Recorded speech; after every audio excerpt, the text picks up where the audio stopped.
You're listening to Semi-Pro Gridiron Rant, where we talk semi-pro all the time. All the time. A football podcast dedicated to you, the semi-pro athletes, coaches, team owners, and fans. You're welcome. And now, your host, Ken Anderson. Well, all right. Well, welcome back to another edition of Semi-Pro Gridiron Rant. I'm your host, Ken Anderson. Appreciate you joining us today. Today, we've got a very, very interesting guest. He gave me my first coaching job, head coaching job. He's a serial entrepreneur. I've never seen this cat work a real day in his life, but he's the hardest working mofo you'll ever meet. So it's a real interesting. It should be a real interesting edition today. So I'm looking forward to this. We scheduled this a long time ago, and it sucked. It took me 19 weeks to get him on here, but I'd like you guys to help me welcome Mr. Thomas J. Shultz. Tommy, welcome to the show. Hey, Kenny. Good to see you, Kenny. Good to see you, buddy. How's everything going in Florida? Always good to see you, buddy. Yeah, absolutely. How's Florida? Everything's great, man. I think I've been here 5 years now, and I just love Florida. Man, time flies. Definitely glad I made the transition. Yeah. How's the family? Everybody settling in? Settled in? Yeah. Now it's 5 years later? Yeah. Yeah, everybody's great. I got 2 girls graduated now, 2 young boys still in school. So wow, things are great. Man, we're old, dude. That's right. Right. I remember when Gray's going. Right. I remember when our 3 girls were all tiny and running around together, and crazy days. But we're not here to talk family, although we can get into some of that later. We're here to talk some football. So let's what I like to do is I like to start from the beginning. So let's start with what brought you to semi-pro football, and we'll kind of go into what you're doing today. I know you've left the game, but you've, again, serial entrepreneur. I'd like to talk a little about your successes going on in Florida too. So let's start with what brought you to semi-pro. Well, I think the story starts in about 2003. I started a business in Watertown. I'm in the liquidation business. It was going really well. I was working out every day, 2003, 2004, 2005, playing basketball 6 or 7 times a day, playing in the local football leagues, the rough touch leagues, the non-tackle leagues. Just had a good time with a whole bunch of guys, and I was really working out hard. And I got a new gym partner, and his name was Matt Green. Good old Matt Green. And he was the biggest ox that I knew, the nicest guy, but the strongest farm boy you'd ever know in the world. And him and I would go to the gym together. I'm benching like 200, and he's benching like 400. It was a huge difference. It was he was an ox, and so we were working out every day for about a year at this point, playing basketball every day, playing in the rough touch leagues, and I came up with the idea like, hey, let's join the Red and Black, and they were our local semi-pro football team. Everybody in town knew the history of them. The oldest semi-pro team in the nation went to the Super Bowl, I think, in 1896. In Giant Stadium on an 80-yard field. Everybody knew the history, and everybody was proud of the history of the Red and Black in Watertown. And in high school, I never really had the fever to compete. I really didn't have the kick in my ass that I needed to get things going. And at this time, I'm actually 34 years old at this time. Oh, wow. And I say, let's join the Red and Black. And Greeny agreed, and we worked out hard for another 6 months, really hard. We were running every day, playing basketball every day. And then, we went to Red and Black tryouts. Greeny kind of hesitated at first. He tried to bail on me. He tried to back out. He's a very good family man. And he thought it would take time away from his family because it is a big commitment. But no, in 2006, we both joined the Red and Black. And, that's when I finally met you. Although you and like Doug Black were part of the elite, I wasn't allowed to talk to you as a rookie. 34 years old. You guys kind of hung out in your own side of the locker room. I hung out with the rookies on my side, even though I was the oldest rookie there. Right. I don't remember being part of the elite, but team captain maybe. I don't know about the elite. I don't ever think I felt like that way. But that's kind of funny coming from someone who's a little bit older joining the experience to say, oh, that was the team elites. We got to keep them over there. That's kind of funny. Now, Matt Green, real quick, he ended up being a center, and he was a beast. Oh, So an ox. Yeah, he's absolute. You're right. He's a farm boy, one of the nicest dudes you'll ever meet. never raised his voice. He's just a nice dude. And I just saw him on Facebook the other day. Dude, he's got the beard. I mean, he is settled into retirement nicely. He looks like a center should look when you retire. So what year is that? Was it 06, did you say? I believe it was 06. 06, I believe. Yes. No, 06. was it 07? No, it would either be 07. 07. Do you play in 07? 06, I think 06 was the year. 07's the year I took off. 08 we started the revolution. That's right. So 06. So it's 2006. You're right. I'm a team captain at that point. So you come in and knucklehead that you are, you're gonna try out for what position again was it? I forget. I think it might have been tight end. Oh, that's right, tight end. That's right. You tried out for tight end. That's right. And I played tight end, folks. For those of you who don't know, I wore the historic number 88. Tommy came in, and what number did you wear again, Tommy? 99. That a baby. 2 9s, baby. 2 9s. So Tommy came in, and from what I remember, now I'm old, dude, and all my seasons kind of go like this now, but you could tell he was raw, but you could tell he had something, and you always tried your ass off too, dude. You always. I mean, it was ball bust and you never gave up. So I'm going to get into one game that you'll remember this conversation, and then we'll get into how you felt that experience went that first year. So we have a game coming up, and I had an awful week of practice. I couldn't block. I dropped a whole bunch of balls. Something was in my head. I don't know what was going on. And I went to Tommy and I said, "Bro, get ready. You're probably starting this weekend." I mean, it was that bad of a practice week for me. When you know it as a player that it's that week, you know something ain't good. Well, for some reason, George stuck with me. George was the head coach. He stuck with me for that game, and he said, "No, you're starting." And what happened that game, Tom? Well, let me tell you my perspective of what happened. Okay, here we go. So I was the guy that was at every practice. I was one of those guys because I was absolutely. At this time, I was eating up this red and black thing. I just loved the organization, loved the team. I sponsored the VIP tent. I fed people, raised money for the team, and I'm playing as hard as I can. But I'm not a football guy. I know that. I'm a guy who's trying to relive his childhood. So I walk into the locker room that night, and I'm in my best shape of my life and playing hard, working hard at practice. Justin Rich comes up to me and says, "You're getting the start tonight." I'm like, "Are you kidding me? Are you kidding me?" So I'm out there getting ready with all the rookies, right? And all of a sudden I see Kenny Anderson, the elite guy, come in. And he goes straight into the office. And he's in there for, I don't know, a half hour with George. And they're in there talking. I don't even know what they're saying. And they come out, and Justin Rich says, "Kenny's getting the start." I'm like, damn. So we go into that game, and I think you get what, like 8 catches for. Dude, I don't even know what the stats were. I went off. You played your ass off, man. I went off that game. I don't know what happened. I don't know what happened, dude. It was just, and the conversation wasn't even. It's not like I went in there begging. I always went into his office before every game. We just went in there and we shot the shit. And I think, if I'm trying to remember back, but I think Rich and George talked it out and said, basically, "Hey, let's see what happens." And if he, because I was telling him I knew I had a bad week. That's what I was telling you all week. I'm having an awful week, dude. I don't know what's going on. I don't think I'm going to start this week. And I got to start, and then I went off. I mean, I don't know what happened. And I was known for blocking. I wasn't, I maybe a pass or two a game, but for some reason, Dougie found me that week, and I just went off. I don't know what it was, but yeah. So that was kind of funny. So let's kind of. Well, let me say, after that game, I went to the coach and said, "Hey, can I play some D end? Because I don't think I'm going to get back in for tight end."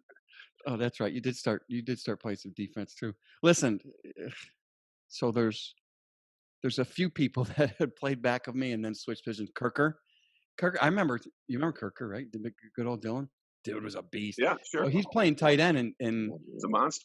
Yeah, and he was my backup, right? And then I remember in practice talking to him, saying he kept saying, "I should be playing. The kid was athletic, and he kept talking about defense. I'm like, dude, go play defense then. Not that I was afraid he's gonna beat me out, but which eventually probably would have if he stuck with it. But he went to defense, dude. A fucking stud. He went to defense. I'm like, why the hell did you even try playing tight end? You're a fucking animal. He was fucking destroying people. Dude, he ended up being like every year he's a top 2 linebacker. I mean, it was like this fucking kid was torturing people. I'm like, tight end, why would you even waste your time?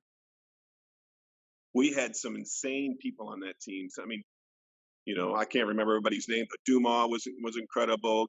Yeah. Rocha. I mean, Rocha. there was just so many good players. That team was so good. I mean, that's the year we went down to New York City and beat Tri-State. Yeah. I mean, we were an incredible team. It was a memorable year. The best year I've ever had in football was that year right there. Right. And Tri-State was a team that was out of New York City-ish. They were in what's it called? Richland? Is that where they played? Yeah, it was something north. New Rochelle. I don't even know. Yeah, that's it. Maybe New Rochelle, something like that. So they were just outside the city, but they recruited from the city. But also there were rumors, and again, I'm not going to substantiate the rumor, but that they had arena players on their team, which at the time wasn't illegal. It wasn't a league rule, but they allegedly had a bunch of dudes that played arena. So they were annually good. I mean, every year they were good. I mean, they same colors as us, red and black, same pants as us. So it got confusing at times, but it's they're a beast, and we somehow pulled that shit out. We somehow beat that team, and it was come from behind win too, if I remember correctly. Yeah. So I remember going into that game. They said the middle linebacker that played for the Miami Dolphins was on this team. Oh, that's right. That's right. There was a Dolphins player on the team. That's right. I did say that. So that's kind of what we were. That's what we were up against, and that was an interesting year. So walk me through your first year experience. And that's the only year you played, if I remember correctly. 08, you didn't come back out, but we'll get into that later. But so we've got 07, you come in, no clue what's going on other than you love the tradition, you love football. You were in the best shape of your life as an adult, and kind of walk me through what your expectations were of semi-pro ball, and then what the reality was of semi-pro ball. Well, I think the first year my expectations met my reality. I mean, it was hardcore football. You had to be tough to be on that team. God, guys like you that have been playing your whole life. It was an incredible team, and the experience was unparalleled. Being part of it, being with George, being helping fundraise, helping doing everything. I mean, I participated in everything, no matter what they did. If it was the community events, I was there. Whatever it was, I just loved being part of the tradition of the red and black, and try. I was trying to get playing time, which I didn't get much of, which like that part kind of sucked, but. I tried every day. I ran every day. I kind of hung out. I played basketball with a couple of guys that were the best hustlers I ever met in my life. And their training of how you never give up helped me, in the football realm where, I mean, if you put me on sprints with anybody, I'm right up there in the front. Maybe not the fastest receivers, but I was in pretty good shape. And I just loved it. I loved being part of the red and black. I loved it. There's nothing I would change. And, and to walk around with a red and black shirt on gave you, a little extra step in your, pep in your step, and you're a little proud of being, everybody knew him. Everybody in town knew him because they've been around so long. Right. And I kind of I've told that story a couple times on here that, like I would go to the mall, whether it was with, Michelle at the time or whether it was one of the players, we'd walk through the mall and people are like, hey, Kenny, hi, hey, it's, they just know who you are. And it's whether you're wearing your T-shirt or not. There's dudes that just hey. It's like it's a mini version, very mini version of what it must be like to be in the NFL, and it's a very rare experience that not many. I think it might be as close as you can get. Exactly. Well, I'm sure college is different, but with the fans, the greatest fans. Mm-hmm. In semi-pro football come from that town, no doubt, and they get 1,000 to 2,000 people per game. So it's, I remember that year we went to Scranton and we played. I think it was the last year that great quarterback played in Scranton, John Kennedy. Yeah, it was his his retirement year. We go down to the stadium, and I swear to God, there was 30 people in that stadium. It's a huge A huge stadium. stadium. 30 people. 30 people show up to their game, and then we come back to little old Watertown, and we get 2,000 people at our next game. Right. It was an incredible I experience. think that was called Lackawanna Stadium, if I remember correctly. But it was it's an older stadium. You know, it was old, but it was, yeah, it's like you're in a D1 college stadium. It was enormous. And you're right. The weirdest thing is you could hear, and it would echo, and it would echo. You could scream across, and it would echo. Whistles echoing. It's just yeah, that's Scranton's one of those memories I have too. I played there several times in that stadium. That is definitely it's an interesting place. But so semi-pro kind of paralleled your expectations. So, and yes, you were a ton of fundraisers. I was about to every one too, other than, you know, if I missed it due to work, but you were at all the fundraisers. Yes, you made every single practice. That was not hell, you're early most of the time if you could. And this is all while running your business. You know, having at that time 2 little girls. So talk about how much of your life it took up in relationship to, how about that expectation? Was that what you thought it would be? Was it more of a commitment than you thought, or again, was that parallel? Well, it was definitely a big commitment. It was a huge commitment. Anybody who plays semi-pro and you go to all the practices, you know how big of a commitment. I mean, there was a lot of players that would, you know, just go to the practice before games and then would be the starter, and that frustrated everybody. You know, I think there was a core of like 18 guys that year that went to every practice no matter what, and you know, then all the big stars would come in the one day and then they would get the start. So, I mean, but it was what it was. But it was having I don't want to say a full-time job, but certainly a job 30 hours a week on top of what you normally do with your regular job, your businesses, and you know, your family. So I mean, and being a coach, and I mean, that's full time. That's anytime you want to play for semi-pro, if you want to take it seriously, it's going to be a full-time job. Yeah, for sure. It definitely takes a ton of commitment. So, just for the record, folks, I made just about every practice, and I lived over an hour away. Just for the record, the only time I ever missed is if I was at work. So, and it can get cold up there, and it can get rainy and snowy, and it can just be a bitch. But hey, it's a great experience. Again, I've said this before. If you're anywhere near that area, you have to at least try playing for the team 1 year, or ask your coach to play them in Watertown 1 year. It's an experience that it's not going to be matched hardly anywhere else in the country. To get that kind of fandom, that kind of atmosphere. They have real legit locker rooms. They have a beautiful grass field. They take very good care of. That's only for them to use. They got I'll call it a stadium, but it's kind of half a stadium. They have home stands, and then the away isn't as large, obviously, but it's a great place to play, man. And it's throwback. I kind of reference it to it's like the Green Bay Packers of the NFL. You know, you're in this tiny little town, and everybody knows everybody, and it's just a great experience. So if you're a semi-pro baller somewhere near upstate New York, get your hell, even if you're in Ohio or Pennsylvania or surrounding states, Mass, whatever. Ask your coach to reach out to these dudes and get a game in Watertown. You won't regret it. I promise you. Make sure it's at night. Get the full experience. Make sure it's at night. Make it a night game. So, all right. So that's 07. So that was a fun year. What happened in 08 going forward? So that was 06. Or I'm sorry, 06. So 06. Right. Okay. So 07. The season we're at the season's about to start. And George gives me a phone call, says, "Hey Tom, let's talk." And the crux of the conversation is he wants me to take over the team. Take over the team as coach, or as the owner of the team. But I mean, so there's a little bit of legal limbo in there because it is a nonprofit. You can't legally transfer a nonprofit, So, right. But anyways, he wants me to take over the team, the full operations of the team, and I'm super excited about this. I'm like. It's not like you're just doing anything. It's the oldest team in America. It's the first display case at the Football Hall of Fame on the right when you walk in. So owning something like that is was a tremendous honor in my mind.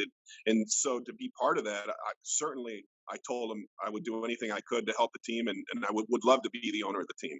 Mm-hmm. So. we had all these back and forths. I started marketing for the team. We started spending some money on, on getting things organized, business cards, all that kind of stuff. And, I was super excited to be part of this tradition. Now, So real quick, before we go further with that, so George was the head coach, but he was also the GM. So he had, so so it's hard to explain. They don't really have a board, but they have, like you said, it's a not-for-profit. So there's the board. It was basically him, and he was the coach, and he would reach out to other people for, information or help here and there. So he had reached out to you. You guys had a conversation. He was getting towards the end of, hey, maybe I just want to coach, and I don't want all the hassles of the. Right. We'll for easy understanding call it ownership of the team, but legally, and you can't own a non-for-profit. So, sorry, I just wanted to put that disclaimer in there. Well, if there was a couple people on his board, if I remember, one of them was one of my high school teachers. Oh, okay. And then I think there was a guy that owned the bus company in town. Oh, that's but right. they basically were just advisors to him and probably people to help with the fundraising. Okay. But I do believe that the company was registered in George's name, because I hear some turmoil from the past that happened with the old board, the old crew. And so George registered the company in his name because of tax reasons. I'm not exactly sure the whole story with the old board. The old board was kicked out, and then George was running the team now, since I don't even know what year that was. So he wanted me to take over the team. I think what happened was like fundraising was lower, was falling. They weren't bringing in as much money to help support the team. They're like one of the only teams that gives you helmets, uniforms, everything. Yeah, folks, the only fee you pay, and it's actually not even a fee, is at our time is you would come in. I think it was $30, and you would come in and you were required to pay the $30, but all that money went to the Heart Walk. Right, Heart Walk, I think it was. Heart Walk, for what, and most of us, or a lot of us, would walk. They had a little thing that we'd also do the walk, and we'd have our jerseys on, and so we were representing the community. So, dude, folks, not only do you have a locker room, and I don't mean it's a shit locker room either. I mean, it's not an NFL facility, but it's not 1840s either. I mean, it's a decent locker room. There's 3 sections of lockers. There's plenty of showers. There's restrooms, obviously. There's a coach. There's a training table. There's a training office. There's George had his own office that also had our uniforms and some equipment stored in there. He had equipment lockers. So this is for free, guys. The only thing you had to do was show up and practice and not be a douche. And you had, again, not only is it historically the oldest team in the country, not only is it the greatest place to play as a semi-pro player, that I've ever played at, as far as fandom and field and atmosphere, etc. But you also have like a real locker room, dude. Most people are unloading on a damn bus, so you're changing on a bus, or they come there dressed, or and the away team had a locker room, and the refs had a locker room. So it's a real deal. George done a fantastic job as a general manager of that organization, because I played in '93 for that team. George was the coach, and we had ragtag red pants, solid red pants. They weren't even spandex. They were just regular cloth pants. We did have helmets, shoulders, that kind of stuff. But I had my own gear, so I just used my own. But and we had like half shirt. That's what was in style way back then, because I'm an old man. But we had the half shirt jerseys that were the numbers and the colors and everything were fading off. And so from what I saw from '93 versus to when I stopped playing for him in '07, he did a marvelous job of GMing that organization and taking that thing to a level that I don't even know if he dreamed of it getting to that level. But if he did, then God bless him, because he took it to a place that when I took over Syracuse, I wanted to get anywhere near that, and I couldn't come close. I mean, granted, I was only there for 3 or 4 years, but George has had a couple decades to establish that. But I mean, he is, again, now if you're an owner of a team or a GM of a team, dude, reach out to George, figure out how the hell he did it, because he took it from no fans other than your families to, I've played in front of a game against Plattsburgh. There were over 6,000 people in the stadium, packed in, 10 deep in the end zones. So it's crazy. He did a fantastic job GM in that team. So at that point, he's either burnout. I don't know if he gave you the full why he wanted to do it, but he's either burnout or he's struggling and wanted some fresh blood as far as advertising ideas, or maybe it's a combination of both. Yeah. If I could say two things about your rant right there, is that as a player, I thought it was the greatest run organization in the world. Mm-hmm. I didn't know any different. And later on, when I owned a team, the impact of trying to get players to buy their own helmets and pads was tremendous. Yeah. I mean, so this was one of the best organizations, I thought, at the time in the world. I mean, it was an incredible experience. So yeah, absolutely. I mean, listen, again, we'll pat George on the back. GM of that job. I was lucky enough. You weren't around, obviously, in '93. So, but what I saw in '93 versus when I stopped playing for him in '07 was a complete. I can't even say it's not even a 180, dude. It's like a 720. I mean, it went around and around, and he took it to levels that, again, I don't even know if he dreamed it could be that big. It just took off under his leadership. So, okay. So 08, you're kind of going back and forth as to, we're going to, I'm sorry, 07, get my years mixed up. 07, and you're trying to establish some new marketing ideas. You've got business cards. You're knocking on doors. You're doing other things. So I'm rolling with being the new owner of the team. I mean, nothing legally has been done at this point. I mean, I want you to know that I wish this conversation never started. My life would be dramatically different if I didn't have this conversation with George this time. Okay, and we're going to foreshadow though too. So I like that you said that. Here's the thing though: had you not done that, there's about 40 people over a period of 11 years now that wouldn't have played football. I mean, yeah, that could be true. Keep that in mind. But I could have also cost Watertown some crowns if we would have had one team up there. It's a small community. That's also a strong possibility. So, yep. Okay. Look at it both ways. Yep. Okay. So sorry to interrupt there. So you wish that conversation never happened. I wish it never happened, but it did. And so what it basically came down to is we're going to have the tryouts next week. George has given me full control of the team, what I think is control of the team at the time. He invites me to his house where his whole family is there. And what he has a contract for me to sign to pay him for coaching, which, included it was like $1,000 a game. And then if he made the playoffs, it was a few $1,000 bonus. If he made the championship, another few $1,000. So it ended up being quite substantial sum of money. And, and we all know that semi-pro doesn't make any money. Right. I mean, in the 10, 12 years that I've had a team since then, I've done nothing but donate to the team, mm-hmm. Thousands of dollars a year. And so, I told George that I couldn't sign this contract. And, and so we left this meeting not signing his coaching contract. And the next week we went to tryouts. I showed up at tryouts early, and George is there, and he looks at me and says, "You're out. You're out. You're nothing to do with this anymore. Leave. I want you to leave the building." And that was my 3-month stint as the owner of the Red and Black. It was over at that point. Wow. Okay. I was very upset with George. I really wanted to be part of the team. I mean, like I said, if that conversation never happened, I'd be on the playing side of that year.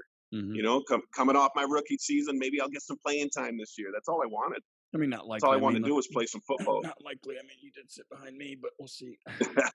I don't know if you retired at that point yet.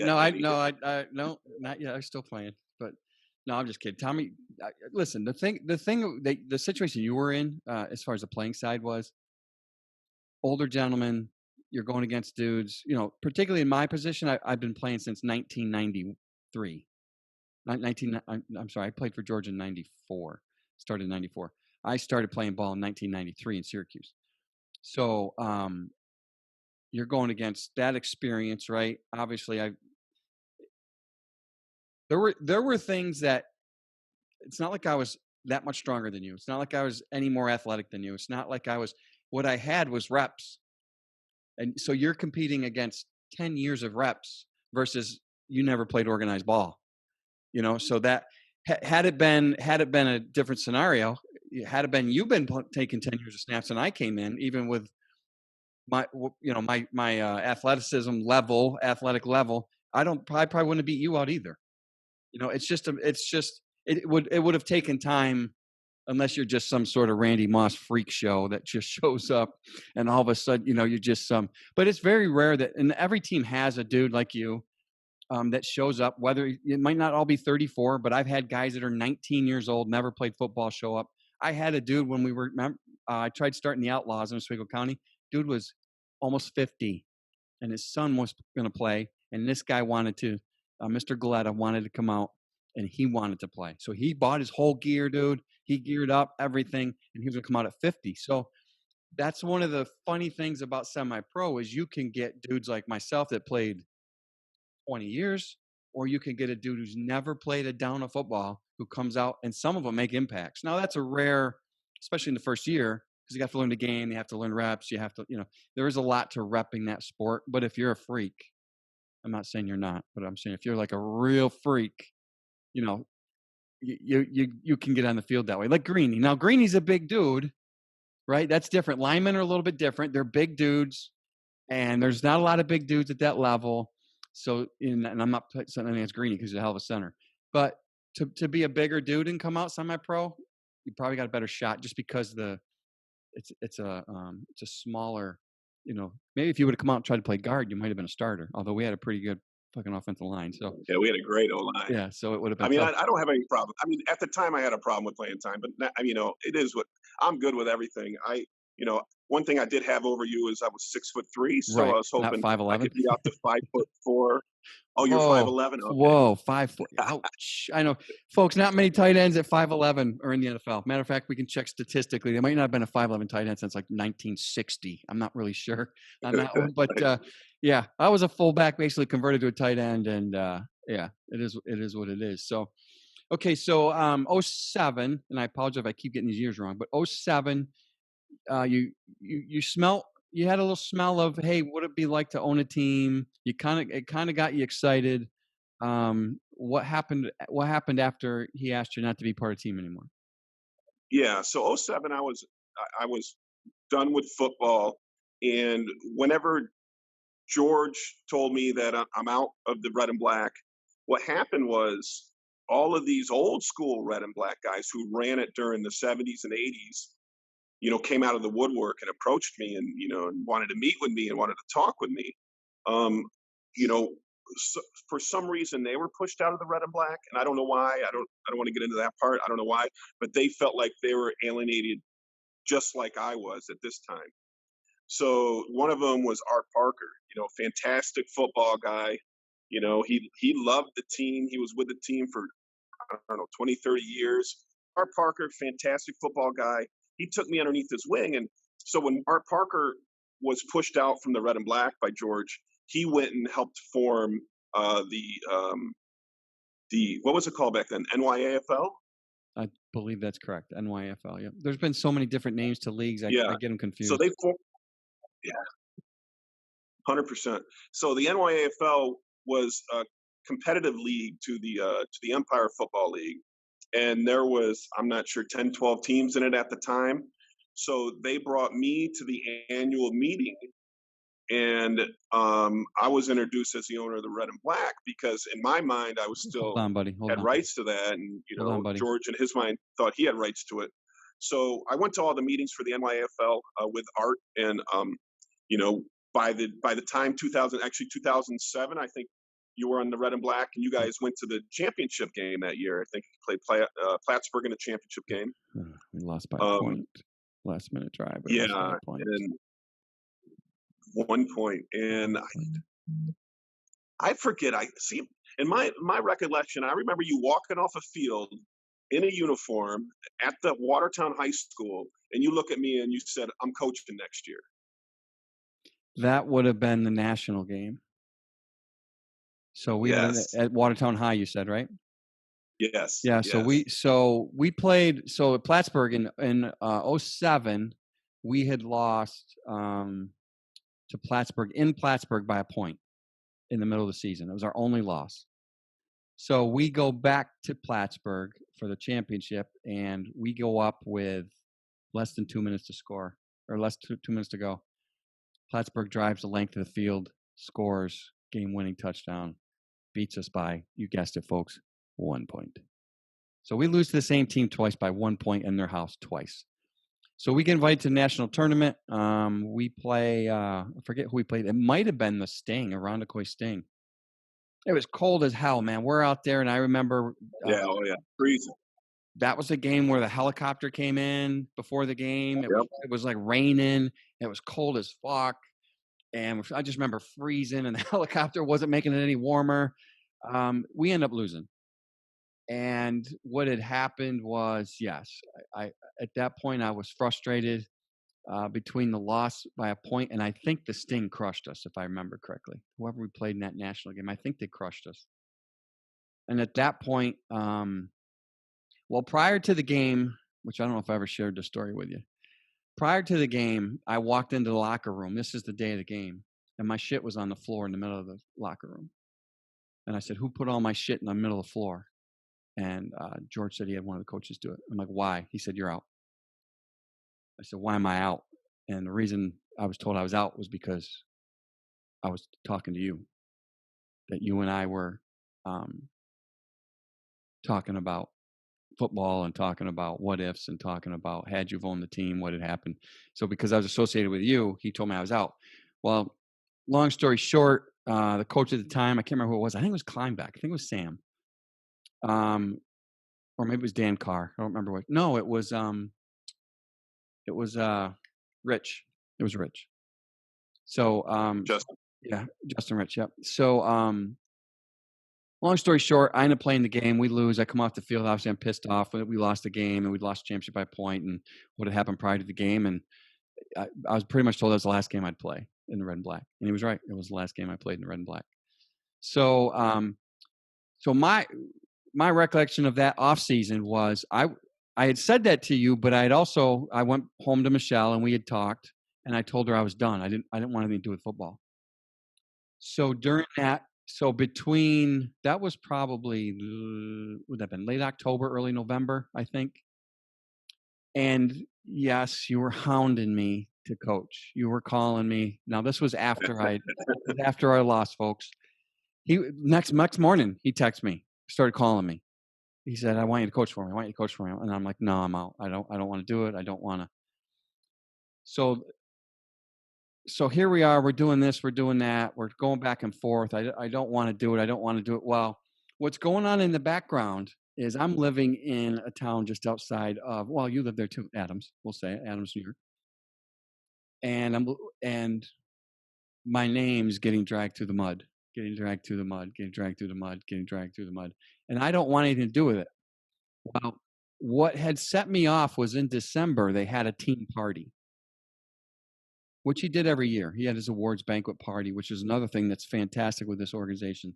They give out awards, they give out plaques and trophies, and they have parties after the games and also at the end of the season, and they have a thank you. And so, but what set me off was he had asked my girlfriend, who was the trainer at the time for the team, even though he had kicked me off the team, he asked her to make desserts for the party, and she did.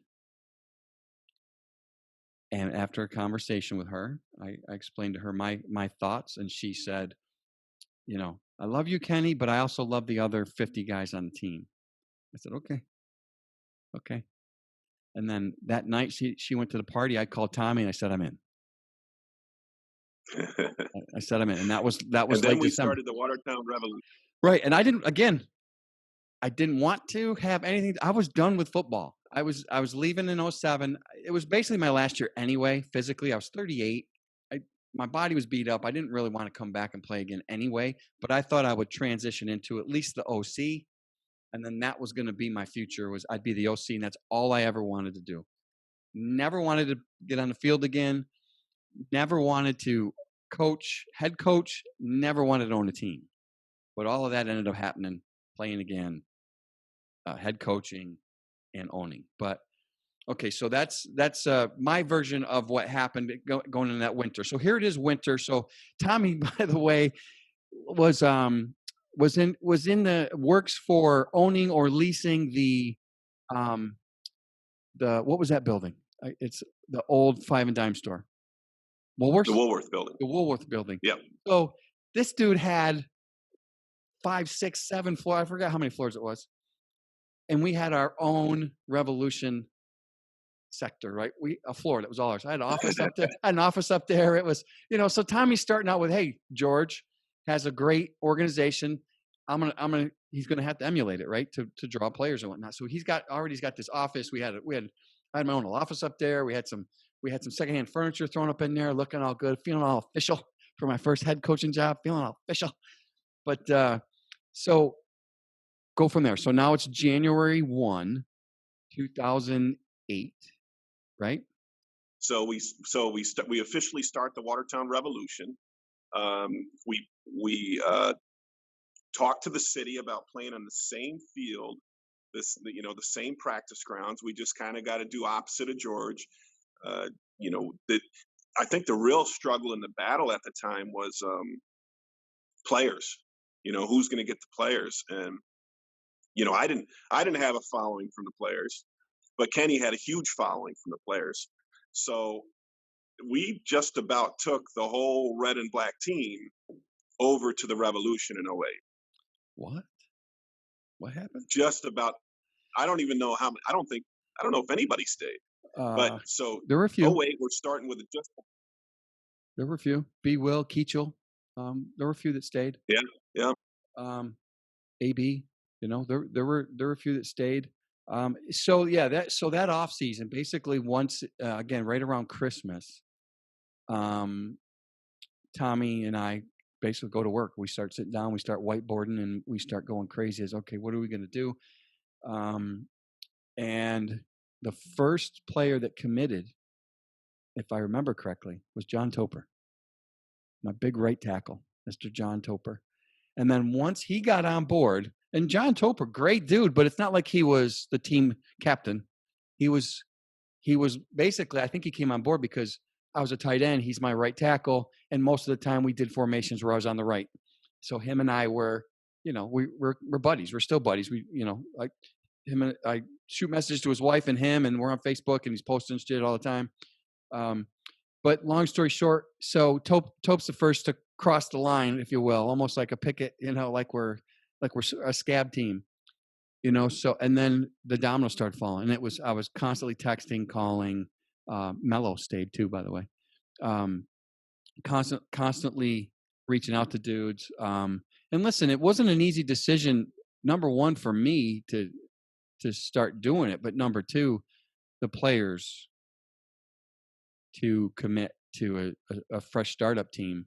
You're leaving a team that had, like we had mentioned, all the frills and thrills that they have of that team to a team that nobody knows and doesn't exist. And we bought some equipment, but it was secondhand equipment. And we bought, I did convince Tommy whether this was a mistake or not, but Tommy bought some bang ass uniforms.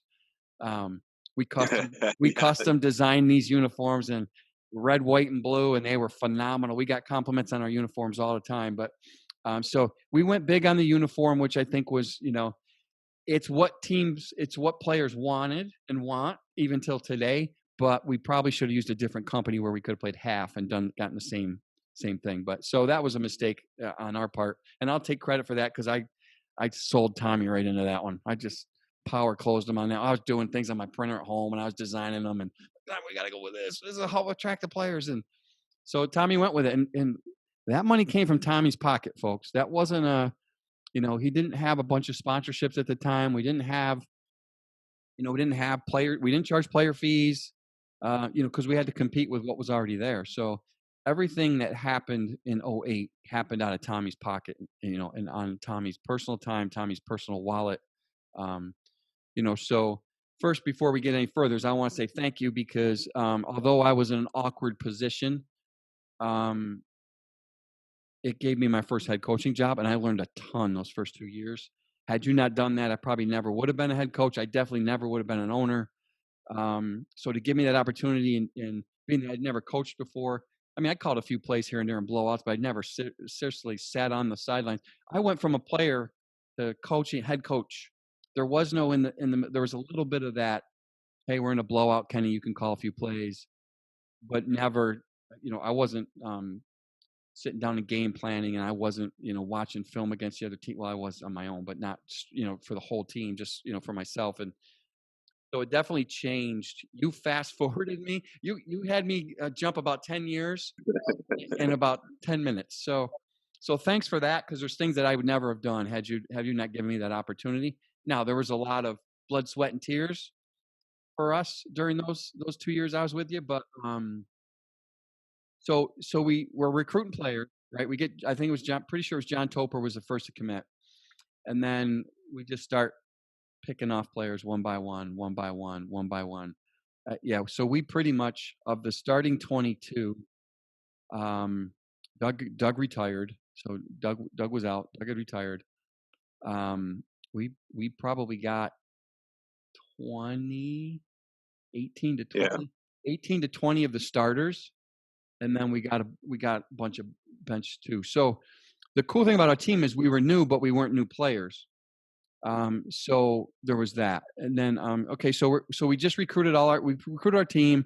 We had somewhere in the neighborhood of, if I remember correctly, about 35 guys, but we added more as we started getting on the field. So if I remember correctly, we had somewhere around 35 guys. Tommy was doing some promotions, and he was pounding the internet at the time, which is nowhere near as expansive as it is today. But he was pounding the internet. He was doing he was on talk radio, local talk radio. He was he was doing everything he could to let the world know there's another team in Watertown. So we get through, let's call it spring training. We had indoor practices to the few. We had something that I put together that we called Revolution U. So it was a weekly class session. We would go in the basement of the mall that you were using at the time, and we would have weekly classes, and I would teach what certain zones were. I would teach blocking schemes. I would show what certain plays were and how I wanted them executed. And we literally had a playbook. And I brought in my mentor, who's been on this show multiple times, who's been a co-host on this show multiple times. Him and I are talking about another show he wants to do together with us, another podcast. So, and that's David Wolf Parker came in as my assistant. Now, we called him a D coordinator, but honestly, he was pretty much a co-head coach. I mean, I called the plays, but most of what I had learned from him, because he'd already been a head coach and won a couple national titles. So, yes, I was the head coach, but by title and by, it was my team, if you will, as far as coaching. And even Tommy said, "Bro, this is your team. I don't know anything about football. Tell me what you need, and I'm going to do my best to get it for you." And so that's kind of how it was ran. So it was just an interesting, again, I regret how we got there. I don't regret that we got there. Unfortunately, there were some tight bonds that were broken along the way. Both parties to blame. We're no angels. They're no angels. We both made mistakes. We both said shit we shouldn't have said. We both did things we probably shouldn't have done. Looking back, had we have stuck together, like you said 20 minutes ago, I guarantee Watertown had more than one title. I would have gone into coaching. I would probably still be an OC. I wouldn't have gone into all the other stuff. I wouldn't be on this mic right now talking to you. I probably wouldn't be doing a podcast. I sure as hell wouldn't have been an owner. So that being said, so let's talk about that first year. Now, I asked you this question earlier as far as a player. What were your expectations as an owner?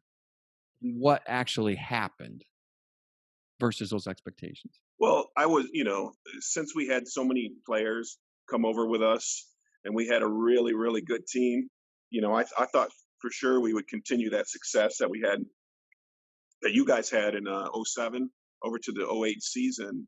But there, the league was really, really a tough league. We went, I don't remember our record that first year. I think it was probably about 500. Yeah, I think we're 500. Yeah, but I mean now, so we went from playing, which the EFL seemed to me like small market teams, and now we're playing these large market teams that were just phenomenal. Right. Now, large market teams, I kind of call them the throughway teams because you would have teams like a Buffalo, you'd have teams like a Rondecoy, which is Rochester. You had a Syracuse team, you had an Albany team.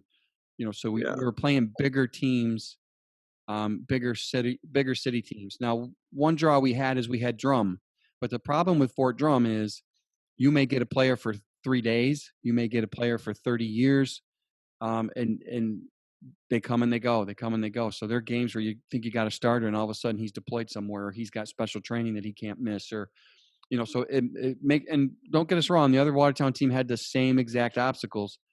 So that's just one of those weird things that being in that particular market, brings to the table. So let me talk about real quick, and this is going to be a different kind of interview, folks, because at this point, Tommy and I are basically I don't want to say mingling, but we're pretty much figuring out how to run this team, because I'd never coached before.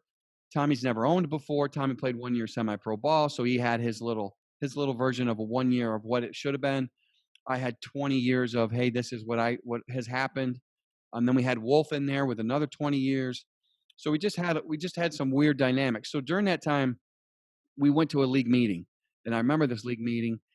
It was scheduling week. So I don't remember this, but we were in this, I think it was a Syracuse hotel, and we're up in the stadium seating type, almost like a college room, right? Where a lecture hall type thing. We're up in this big stage. So Tommy and I are up towards the top a little bit. And I remember looking down, and they start talking about, okay, we got enough teams this year. We're going to break it up into a League A and a League B, and League A is going to be the big city teams. So basically Division I and Division II. Division II is going to be these teams, Watertown Revolution. And I go, yeah, Kenny. What can I do for you? I said, yeah, we don't want to be in that division. They're like, dude, you're a brand new team. I'm like, yeah. And this is where Tommy probably got pissed at me, but I'm like, no, we didn't come here to play teams that we should beat. We came here to play teams. We came here to play Syracuse. We came here to play Rochester. We came here to play and Albany. And they kind of looked at each other, and they're all at the table. There are like 5 board members, and they kind of huddle up, and then they go, all right, it's your ass. You can play in that division. And listen, I don't regret it, because we went 500 against the best. I probably wouldn't have been as happy if we won. What could we have won? 2 more games, 3 more games in the B division. But I would have always have said, well, shit, it ain't the A division. So, but what I thought was going to be the psyche of the players, hey, we want to play the best.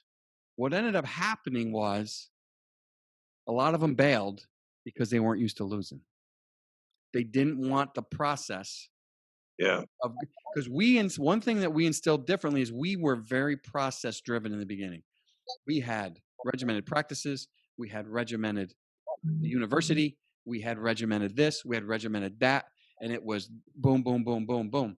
And they weren't willing to do that with L's.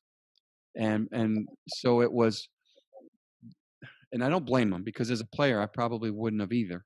I probably wouldn't have been as dedicated to, let me play my final few years losing where I could be over here winning. It's just it's a different mindset, and I don't blame them. We're all still buddies to this day. I don't hate any of them. But it was definitely, that first year was, man, we got our butts kicked, and then there's games where we won that we probably shouldn't have won. So there's, it was an interesting first year. But I want to just make that little side bit, because I basically raised my hand and said, yeah, we want our asses kicked. But yeah, we did make the playoffs. Yeah, my perspective, I always just want. Yeah, I wanted the wins. I wanted to build the image of the team first, because the public doesn't know any difference. Exactly. All they know if you won or lost. But I understand why you went that way. It is what it is, and after that year, it just seemed like a struggle ever to get players. Players were bouncing back and forth between the 2 teams, and it's like you're always playing politics with somebody because they hate George today, but then they love him tomorrow, and right. It just became kind of chaos after that, and trying to recruit players. And yeah, and that was 09. So in 08 we do make the playoffs, but we're outed in the first round. So accomplishment. First year team made the playoffs. I think we finished a game under 500 with the loss, if I remember correctly, with the playoff. So, but we did some good things. We had 2 of the top 3 rushers in the league. So we did some good things. And my thing at that point wasn't, again, if we were to go back to that town hall meeting where we're up and I could go back in time, I agree. We probably should have hunted the wins and taken maybe a little bit easier road to get to where you wanted to go. And I guess that was kind of the mistake on my part and your part, is either you tried to communicate it to me and I was too bullheadish to want to listen, or we just didn't communicate it properly to each other. And we just ended up not going that route. But so 2009 comes, everybody leaves, just about everybody leaves, and we start recruiting again. Now, the good news is we fielded a team, and we fielded a pretty decent team. Again, we finished about 500, but through that year, we recruited a bunch of players that never played together before. We had a lot of soldiers show up, luckily. We had some dudes that stuck, and then wasn't that the year Tripp showed up? Second year? Or did Sean Tripp? Or was that the first year? Oh, yeah. He showed up second year. So Sean Tripp was Sean Tripp, I can't remember if he showed up in 08 or 09, but Sean Tripp, he walks on the field, and I'm like, who's this ginger? This guy's got red hair. His skin's as white as snow. He looks like he only weighs $120. And then he puts his shit on. And this kid brought the wood. This kid, this kid was a hitter. He didn't care. He threw his body anywhere. He was, he ended up being one of my favorite players, during my experience up there. The kid had a heart of gold, didn't say boo. He was just a beast once he put those pads on.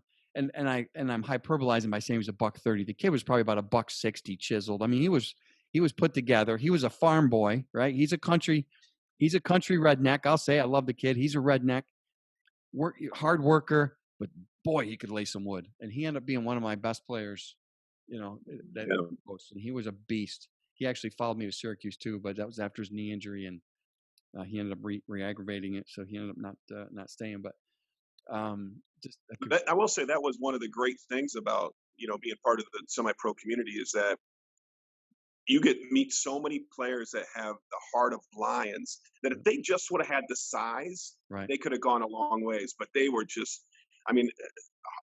it seemed like red and black in the public's mind, they were more successful than us. So we would always get the smaller guys. But man, I'm telling you, they were just, I can name probably 20 guys that were just incredible players that played for us, that would put their whole body on the line for your team, and with no disregard. But they didn't care. They just didn't care. It was incredible what they would do for us. Yeah, it was crazy. And it was, so those were my final 2 years of playing. So I know I've touched on it before, but so what ended up happening is we lost our fullback, Moose, got hurt.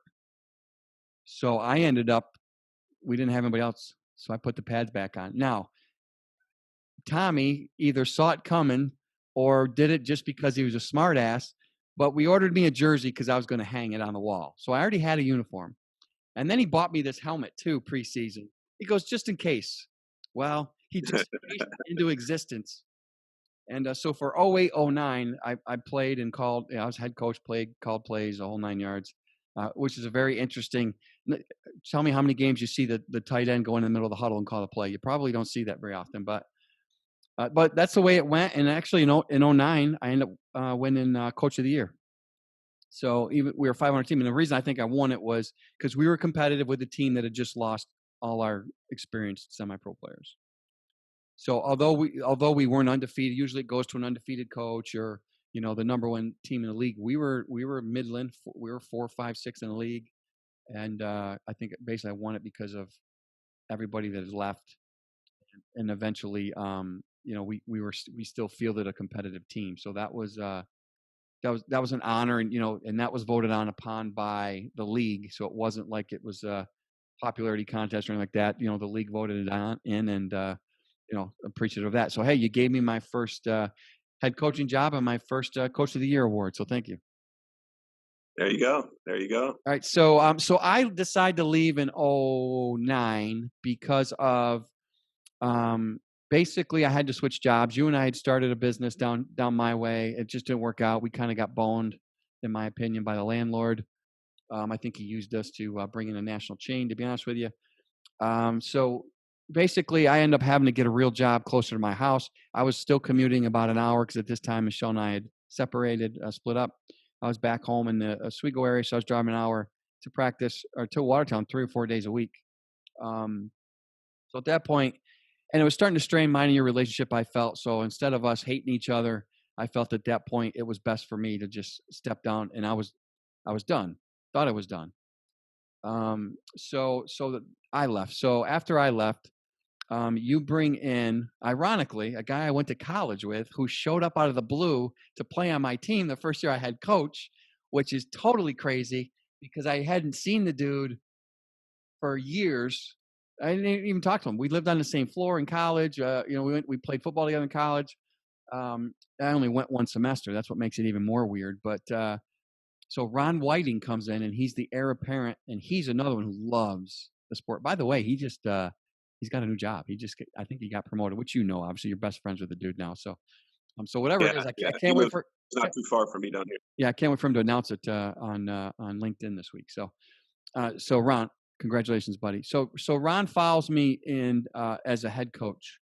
So walk me through what had happened after I left, as far as you'd mentioned that it was difficult recruiting players. Ron comes in, Ron comes in, never coached before, played at that point 2 or 3 seasons as a semi-pro player. Why Ron? And then, how do you feel about what happened after that? I mean, as you progress, because you've been through, I think they're on their 5th coach now. Fish is their coach now. Yeah. So we had some issues with the city. I felt like the city wasn't treating us fairly. They weren't. George signed a new contract that said no other team could play on the field. You left. It was kind of falling apart, and Ron was playing, and Ron said that he wanted to step up and help coach. So we moved our team to Clayton at the time. Oh, that's right. So we were playing up in Clayton, which is up on the St. Lawrence River. The community embraced us. They gave us the field for free.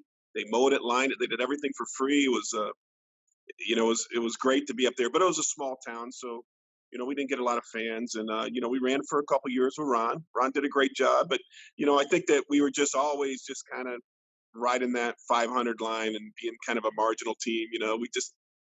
We never really, I don't know. Semi-pro is a difficult sport, as you know, and right.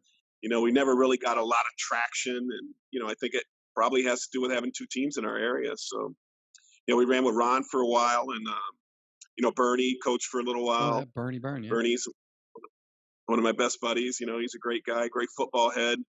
Then I think then we ended up bringing on Leon Eldridge. So Leon Eldridge started coaching our team. I think it's probably 5 or 6, 7 years ago now, and he's a great guy and dedicated to football. So he's been running the team for the last 6 or 7 years, and I kind of turned over the reins to him. So I really don't do much with the team. Sometimes they call me up to give a little donation to him, but he runs it, and he actually got us the first game against the Red and Black. I saw that. Yeah. So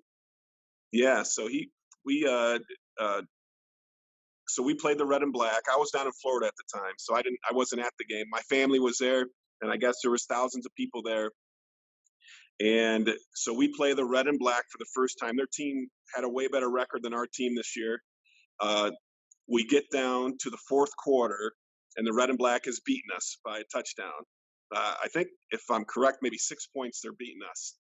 And so there's less than a minute to go in the game, and the mentality of George is, we want to stomp these guys. We want to beat their ass.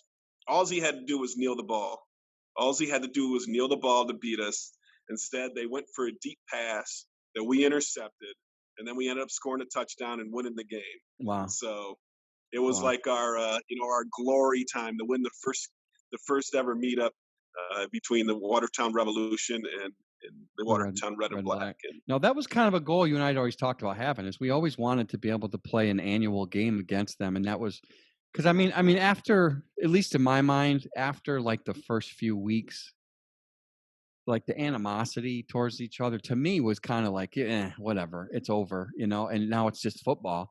So I always wanted to play them because more for me was a measuring stick, where were we,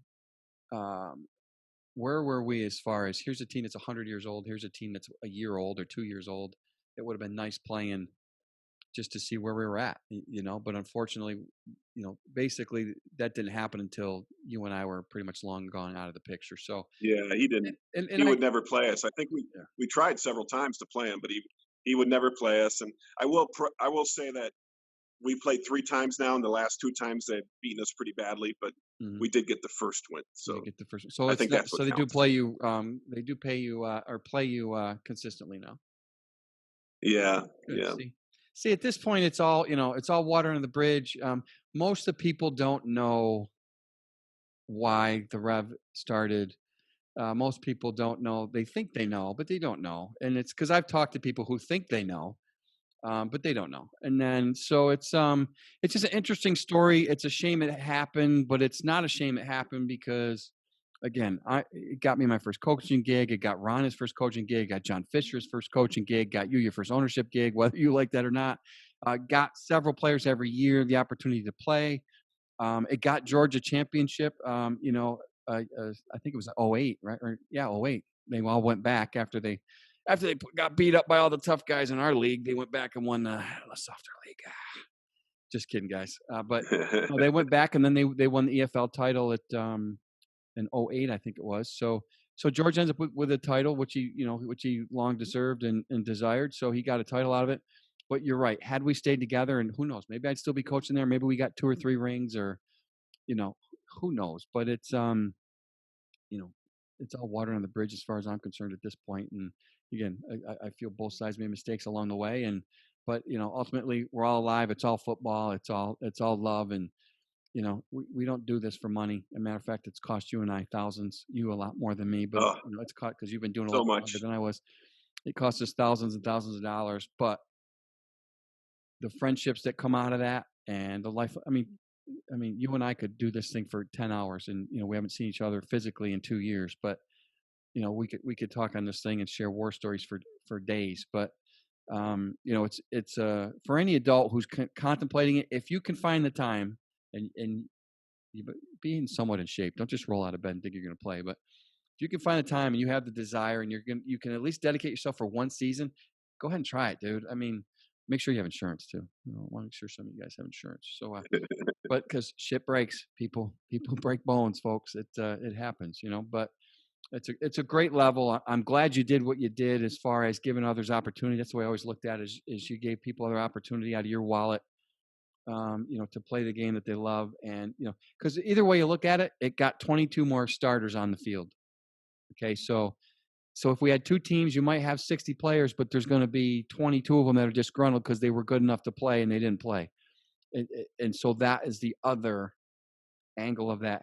If a city's large enough and you can get away with 2 teams, I'm all for it, as far as, because in reality, it's about the guys playing at this level. It's not really about, to me, is it really about the W's and L's as far as the players are concerned, because most of them just want to play, and if they deserve to play, they should be able to play. So that's my rant on that. So we're through football. So are you still like listed on the board? I mean, are you considered a board member, or are you completely washed and they just come to you when they need a little help?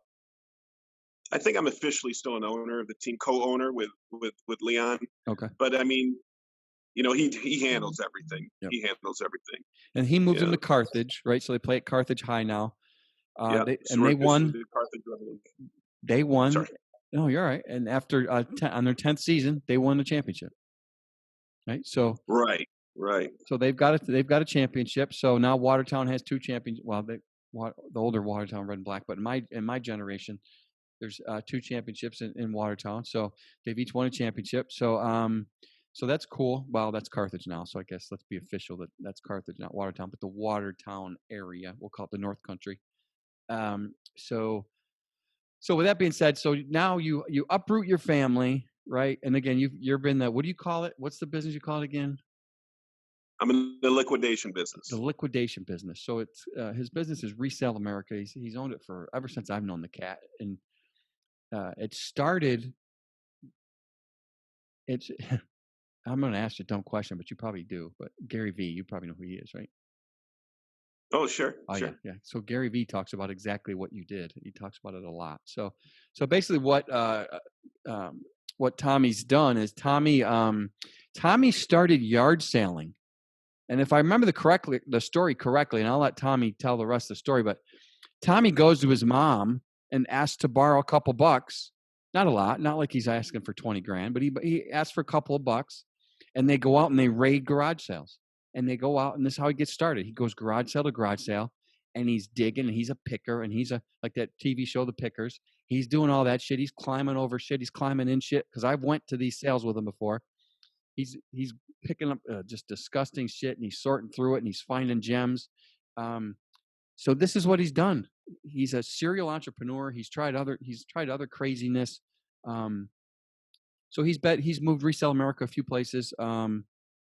So he's moved it within Watertown, and then take it from there. So you were a picker basically. Again, you went to your mom for a few bucks, nothing crazy. You got this business started, basically going door to door, yard selling, and then go from there, and then we'll lead into your monster store you got now. Yeah, I think basically the story is that I had a business that failed miserably. I claimed bankruptcy. I'm broke. I got no money.